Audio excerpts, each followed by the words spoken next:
حضرت ابراہیم علیہ السلام و نمرود کا مناظرہ۔ حضرت ابراہیم علیہ السلام نے جب نمرود کو خدا پرستی کی دعوت دی تو نمرود اور حضرت ابراہیم علیہ السلام میں حزب جیل مناظرہ ہوا، مطلب دونوں میں خاص گفتگو ہوئی۔ نمرود نے حضرت خلیل علیہ السلام سے پوچھا، تمہارا رب کون ہے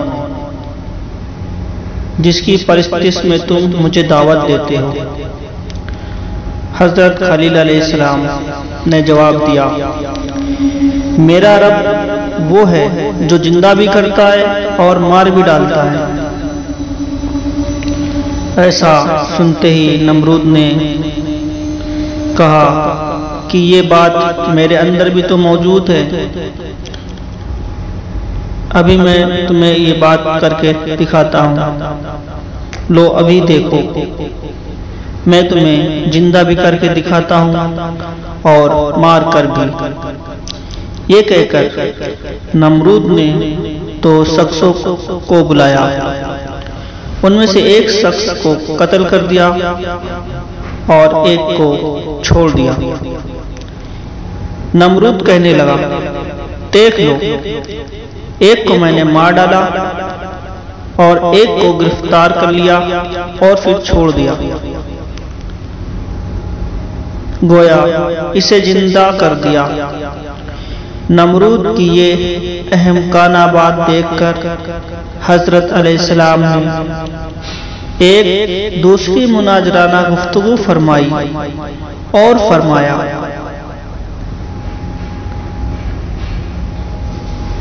میرا رب سورج کو پورب کی طرف سے لاتا ہے، تجھ میں اگر کچھ طاقت ہے تو اس سورج کو پشچم کی طرف سے لا کر دکھا۔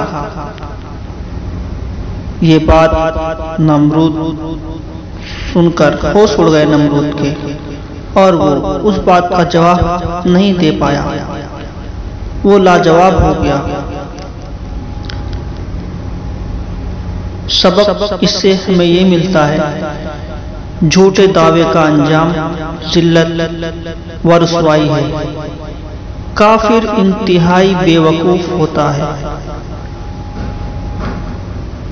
نمرود ملعون نے حضرت ابراہیم علیہ السلام سے جب مناظرے میں شکست کھائی تو اور کچھ تو نہ کر سکا، حضرت کا جانی دشمن بن گیا، آپ کو قید کر لیا گیا۔ پھر ایک بہت بڑی چار دیواری تیار کی گئی اور اس میں مہینے بھر تک بکوشش قسم لکڑیاں جمع کی، ایک زمین میں آگ لگائی جس کی تپش سے ہوا میں اڑنے والے پرندے جل جاتے تھے۔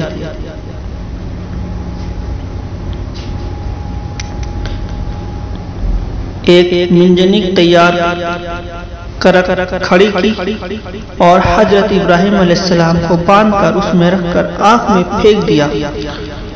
جب حضرت ابراہیم علیہ السلام کی زبان پر اس وقت یہ کلمہ جاری تھا، حسبی اللہ و نعم الوکیل، ادھر نمرود نے آپ کو آگ میں پھینکا، ادھر اللہ نے آگ کو حکم فرمایا کہ اے آگ خبردار، ہمارے خلیل کو مت جلانا، تمہارے ابراہیم پر ٹھنڈی ہو جا اور سلامتی کا گھر بن جا۔ چنانچہ وہ آگ حضرت ابراہیم علیہ السلام کے لیے باغ و بہار بن گئی اور نمرود کی سازش بیکار چلی گئی۔ سبق: اللہ والوں کا دشمن ہمیشہ تنگ کرتے رہے لیکن اللہ والوں کا کچھ نہ بگاڑ سکے اور خود ہی جلیل ہوتے رہے۔ حضرت ابراہیم علیہ السلام کو نمرود نے جب آگ میں پھینکنا چاہا تو جبرائیل علیہ السلام حاضر ہوئے اور عرض کیا، حضور اللہ سے کہیے وہ آپ کو اس آتش کدہ سے بچا لے۔ آپ نے فرمایا، اپنے جسم کے لیے اتنی بلند و بالا پاک ہستی سے معمولی سا سوال کروں؟ جبرائیل نے عرض کیا تو اپنے دل کو بچانے کے لیے اس سے کہیے۔ فرمایا، یہ دل اسی کے لیے ہے، وہ اپنی چیز سے جو چاہے سلوک کرے، جبرائیل علیہ السلام نے عرض کیا، حضور اتنی بڑی تیز آگ سے آپ کیوں نہیں ڈرتے؟ ابراہیم علیہ السلام نے فرمایا، اے جبرائیل، یہ آگ کس نے جلائی؟ جبرائیل نے جواب دیا، نمرود نے۔ ابراہیم علیہ السلام نے فرمایا، نمرود کے دل میں یہ بات کس نے ڈالی؟ جبرائیل علیہ السلام نے جواب دیا، رب جلیل نے۔ فرمایا، تو پھر ادھر حکم جلیل ہے تو ادھر رجائے خلیل ہے۔ نمرود کا دردناک انجام۔ جب آپ ابراہیم علیہ السلام نے نمرود کو کئی بار سمجھایا کہ ایک پالنہار رب پر ایمان لے آ، تو شرک سے، برے کاموں سے باز آ جا اور توبہ کر لے، پالنہار کی بارگاہ میں سچے دل سے معافی طلب کر، تجھے اللہ نے کتنی لمبی عمر دی اور بادشاہ بنایا، تو نے کھلی آنکھوں سے اس کی نشانیاں دیکھی اور تجھ پر حق بھی صاف ہو گیا، پھر بھی تو اپنی پرانی باتوں پر اڑا ہے اور اب بھی اپنے خدا ہونے کا دعویٰ کرتا ہے، اور تجھے اپنے مال دولت پر گھمنڈ ہے۔ اللہ کا کیا زور ہے، تو نہیں جانتا، تیری طاقت اس کی چور کے آگے کچھ نہیں۔ پھر غرور کھاتے کہنے لگا، میرے سوائے جامن پر دوسرا کوئی نہیں جو مجھ سے زیادہ طاقت رکھتا ہو۔ اگر وہ تیرا دعویٰ ہے کہ تیرا پالنہار مجھ سے زیادہ طاقتور ہے، تو آسمان سے کوئی فوج لے آ، دیکھتے ہیں کون زیادہ طاقتور ہے۔ تو اپنے اللہ کی بارگاہ میں فوراً دعا کے لیے ہاتھ اٹھائے، دعا کیے، اے مالک، اس غرور کرنے والے کا غرور چکنا چور فرما۔ اسی وقت حضرت جبرائیل وہاں پہنچ گئے اور آپ نے فرمایا، نمرود سے کہو ہماری فوج آ رہی ہے، تم اپنی فوج تیار رکھو۔ نمرود نے 3 دنوں کی مہلت مانگی اور اسی بیچ اس نے لاکھوں کی تعداد میں فوج جمع کر لی اور ایک خالی میدان میں سب کے سب جمع ہو گئے۔ اور چوتھے دن آپ ابراہیم علیہ السلام اکیلے تنہا اس میدان میں آ گئے۔ قربان آپ پر ہمارے ماں باپ، بال بچے، ہماری جان، کیا ایمان تھا۔ وہ لوگ کہنے لگے، کہاں ہے وہ آسمانی فوج؟ آپ نے فرمایا، ابھی تمہارے سامنے آتی ہے۔ اتنا کہنا تھا کہ ایک مچھروں کا ایک بڑا سا جھنڈ، جو کہ سورج کی روشنی چھپ گئی اور پورا آسمان کالا بادل سے ہو گیا۔ یہ نظارہ دیکھ کر نمرود گھبرا گیا، چاروں اور خوف کا ماحول ہو گیا تھا۔ یہ دیکھ کر سب لوگ بھاگنے کی ناکام کوشش کرنے لگے اور ایک دشمنان خدا کے اوپر اسنکھ مچھروں نے حملہ کر دیا، جن کی گنتی نہیں کی جا سکتی تھی۔ سر سے لے کر پیر تک ایسا چمٹے کی ہڈی پر گوشت کا نام و نشان باقی نہ رکھا، اور ہزاروں انسان اللہ کی ایک چھوٹی سی مخلوق سے بچ نہ سکا۔ اور نمرود یہ نظارہ دیکھ کر اپنے محل کی طرف بھاگنے لگا اور عورتوں کے چھپنے کی کوشش کرنے لگا۔ اسی وقت ایک اتنا سا کمزور لنگڑا مچھر آیا اور اس کی ناک میں گھس گیا اور ناک کے راستے سیدھے دماغ کی اور دوڑا اور اس کے بھیجے میں اپنا ڈنگ گھسا دیا۔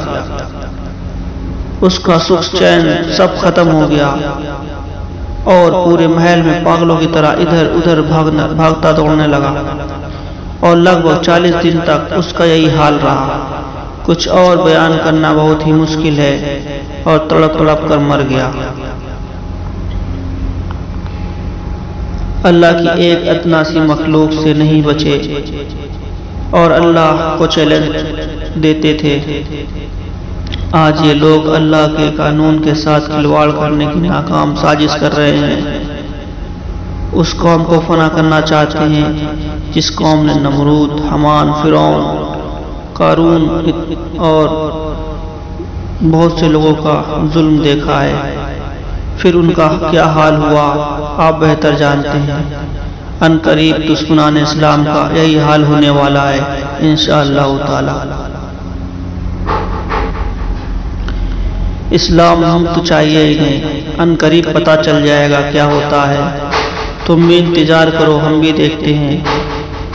جتنا ظلم ستم کرنا ہے کر لو ہم مسلمانوں پر،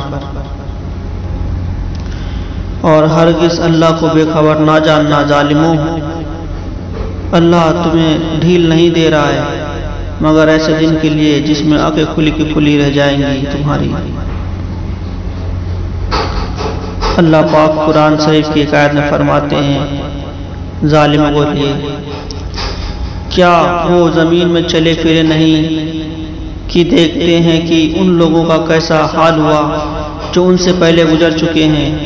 وہ طاقتور اور زمین میں اپنے نشانیوں کی دیکھتے تھے ان سے کہیں بڑھ چڑھ کر، پھر ان کے گناہوں سے اللہ نے انہیں پکڑ لیا اور اللہ سے انہیں بچانے والا کوئی نہ ہوا۔ بے شک اللہ ہر چیز پر حاضر و ناظر ہے۔ جب یہ سارا قصہ ہو چکا تو آپ نے ارادہ کیا کہ پوری دنیا میں توحید کا پیغام پھیلائیں، اور اپنے وہاں سے کوچ کرنے کا ارادہ فرمایا اور ملک شام کی اور روانہ ہوئے۔ آپ پر ایمان لانے والے حضرت لوط تھے جو کہ آپ کے بھتیجے لگتے تھے، جو کہ اس طرح ہیں۔ پھر آپ لوط علیہ السلام بھی نبی بنے جو ہم لوگ دیکھیں گے۔ پھر آپ لوط علیہ السلام بھی نبی بنے جو کہ ہم آگے دیکھیں گے۔ پھر آپ وہاں سے چھوڑ کر چلے گئے۔ جب آپ اپنی بیوی حضرت سارہ اور حضرت لوط کے ساتھ جب آپ وہاں چلے تو مصر کے درمیان کے شخص ملا جو کہ حضرت سارہ پر بد نگاہی کرنے لگا۔ آپ سارہ بہت ہی خوبصورت تھیں اور وہ شخص آپ کی طرف ہاتھ بڑھانے لگا۔ آپ نے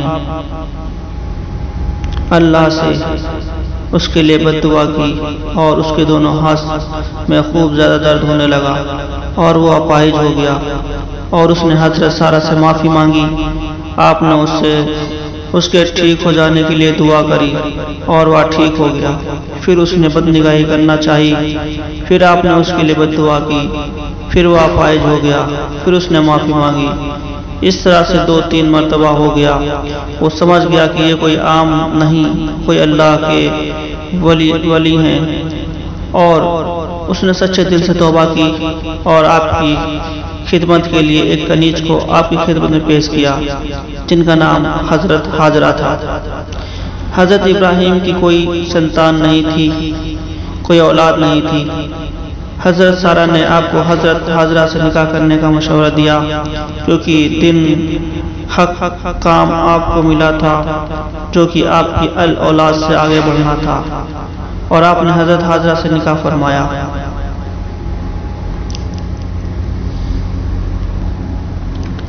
میں نے پہلے ہی بتا دیا ہے کہ جو جتنا اللہ پر ایمان رکھتا ہے اللہ اس کی اتنی آزمائش کرتا ہے، اور اس آزمائش سے امت کو سیکھ ملتی ہے کیونکہ پالنہار نے پریچھا کے لیے پیدا کیا ہے۔ اللہ پاک نے اپنی آیتوں میں واضح کر دیا ہے کہ ظالم کا ظلم زیادہ دن تک نہیں رہتا، ایک نہ ایک دن وہ اپنے انجام تک ضرور پہنچتا ہے۔ جو بھی مسلمانوں کے لیے نفرت پھیلا رہے ہیں، مسلمانوں کو مار رہے ہیں، اللہ تعالیٰ ان سب کو دیکھ رہا ہے۔ ہاں، انہیں کچھ دن کا ٹائم ضرور دے رکھا ہے کہ وہ اپنے کام سے باز آ جائے، لیکن یہ باز نہیں آ رہے ہیں۔ اللہ تعالیٰ ان کو ان کے اصلی انجام تک ضرور پہنچائے گا۔ اللہ ہم سب مسلمانوں کو امن و امان میں رکھے، آمین یا رب العالمین۔